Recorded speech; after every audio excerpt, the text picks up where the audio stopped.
සුබ දවසක්. මෙම 2026 වර්ෂයේ කටක ඔබේ චන්ද්‍රයා 11 වැන්නේද, ගුරු 12 වැන්නේද, කේතු 2 වැන්නේද, ශනි 9 වැන්නේද සිට ආරම්භ වේ.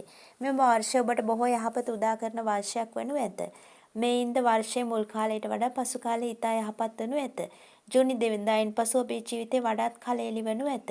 ඔබේ ආර්ථිකය ඉතා යහපත් වන වර්ෂයක් බව පෙනේ. ඔබ විදේශිකයන් සමග සබඳතා පවත්වන රැකියාවක නිරත වන්නේ නම් වඩාත් ශුභදායක වේ. එසේම গুপ্ত විද්‍යා කටයුතු වලටද ශුභදායක වේ. ගොවිතැන් කටයුතු වල නිරත වී සිටින ඔබටද පොළව හා සම්බන්ධ කටයුතු කරන ඔබටද බොහෝ ශුභදායක වේ. එම නිසා එම කටයුතු වල උත්සාහයෙන් හා උනන්දුවෙන් නිරත වන්න. එමෙන්ම ඔබ යම්කිසි උපදේශාත්මක සේවාවක නිරත වන්නේ නම් හෝ গুপ্ত කටයුතු වල නිරත වන්නේ නම් හෝ අලෙවිකරණයේ නිරත වන්නේ නම් හෝ ඔබට වඩා දියුණු තත්යකට පත් විය හැකි වනු ඇත. එසේම ඔබට සමාජයේ හොඳ පිළිගැනීමක් ලැබෙනු ඇත. ඔබට මෙම කාලයේ නම් 2026 වර්ෂය තුළ විදේශගත වූ ඔබේ හිතමිතුරන්ගෙන් හා නෑදෑයින්ගෙන් බොහෝ උදව් උපකාර ලැබෙනු ඇත. එසේම ඔබ නිවාස කුලියට දීමේ ව්‍යාපාරයක නිරත වී සිටින්නේ නම් එයින්ද හොඳ ආදායමක් ලබා ගැනීමට හැකියාව ලැබෙනු ඇත. ඔබගේ විවාහ දිවියටද යහපත උදාවන කාලයක් බව පෙනේ. ඔබ දෙදෙනා අතර ඇති ප්‍රශ්න ගැටලු निराකරණය වී යහපත උදාවනු ඇත. යහපත් දරුවෙකු අපේක්ෂාවෙන් සිටි ඔබට එම බලාපොරොත්තු ඉටු කර ගැනීමට හැකියාව ලැබෙනු ඇත. එසේම ඔබේ දරුවන්ගේ දියුණුවද හොඳින්ම ඇතිවන කාලයක් වනු ඇත.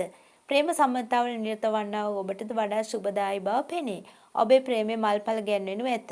නිවාස ඉඩකඩම් පිළිබඳ සිහින මාවමින් සිටි ඔබට ඔබේ සිහින සැබෑ කර ගැනීමේ අවස්ථාව උදාවනු ඇත. එසේම කුමක් හෝ වාහනයක් මිලදී ගැනීමේ හැකියාවද ඔබට උදාවනු ඇත. සෞඛ්‍ය තත්ත්වය පිළිබඳ කතා කිරීමේදී මදක් අශුභකාරී බවක් පෙනේ. පපුවේ අමාරු, නහරගත රෝග, දණහිස් අමාරු, උදරාබාධ මෙන්ම උෂ්ණ රෝග ඇතිවීම අවදානම පවතී. එම නිසා එම රෝග සනුසනින් ඒ පිළිබඳ අවධානය යොමු කිරීම තුළින් අවදානම් තත්ත්වෙන් මිදීමේ හැකියාව ඔබට ලැබේ. කෙසේ වුවත් ඔබට බෝධි පූජාවන් තැබීම තුළින් ඔබේ ශුභ ග්‍රහ තත්ත්වයන් තවත් ශුභදායක කර ගැනීම හැකියාව පවතී. ඒ සඳහා පහත සඳහන් පරිදි වර්ණයන්ගෙන් මල් පූජා කිරීමට තෝරා ගන්න. සඳුදා සුදු මල්, අඟහරුවාදා රතු මල්, බදාදා සුදු මල්, බ්‍රහස්පතින්දා කහ මල්, සිකුරාදා නොයෙක් පාට මල්, සෙනසුරාදා නිල් පාට මල්, ඉරිදා රතු සහ කහ පාට මල්. ආභරණ පැළඳීමේදී මුතු පාෂාණය පළඳින්න. ඔබ යම්කිසි ශුභදායක දෙයක් කිරීමට යාමේදී බ්‍රහස්පතින්දා අනිවාර්යෙන්ම තෝරා ගන්න. මා මේ ප්‍රකාශ කළ කරුණවල ප්‍රතිඵලය ඔබගේ කේන්ද්‍ර සටහන අනුව අඩු වැඩි වනු ඇත. ඒ පිළිබඳ ඔබ දැනුවත් ඇතැයි මම සිතමි. කෙසේවත් පසුගිය කාලයේ ඔබ විඳි පීඩාවන් සැලකීමේදී මා මේ ප්‍රකාශ කරන කරුණු ඔබ විශ්වාස නොකරනු ඇත. පෙර වර්ෂයේ මුදල් අතින් මෙන්න අන් හැම දෙයක් අතින්ම ඔබ බොහෝ පීඩාවන්ට ලක් වූ බව මම දනිමි. සමහර අවස්ථාවලදී ඔබට ආහාර සඳහා යමක් නොලැබී යන්නට ඇති. ඔබේ මව්පියන් පවා ඔබට දොස් නගන්නට ඇති. ඔබේ පෙම්වතා පෙම්වතිය ඔබ හැර දමා යන්නට ඇති. සියලුම දේ ස්පනා පිටම නැතිවන්නට ඇති. එහෙත් මෙම 2026 වර්ෂයේ ඔබට සියලු දේ ලැබෙන පෙරපින් මතුවන වාසනාවන්ත වසරක් වන බව මම නොබියව පවසමි.